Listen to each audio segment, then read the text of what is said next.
life may be like my life. In my 20s, I was like Jonah, running from the Lord and not to the Lord. I was a secular journalist, TV news, radio news, wire service news, reporter, editor, bureau chief, a couple of stints in politics, but finally and thankfully, he reeled me in. As a latecomer, I went to seminary, and I'll never forget the first class, Intro to Old Testament. There we were, all our Bibles open to Genesis 1. The Hebrew scholar stood up, and he asked us to open our Bibles to Luke 24.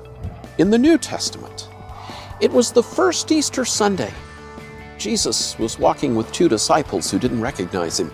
Then he revealed himself, and beginning with Moses and all the prophets, he interpreted to them in all the scriptures the things concerning himself. He did the same thing later that night in the upper room back in Jerusalem. That changed my life and how I read the Bible and share God's word with others. Jesus walked through vineyards, and he teaches us that we need him to bear fruit for him and not for ourselves. But to do that, we must be attached to the vine. And remember what he said? I am the vine. And he said, abide in me. On Haven today, I share bits of my story. We share the stories of others.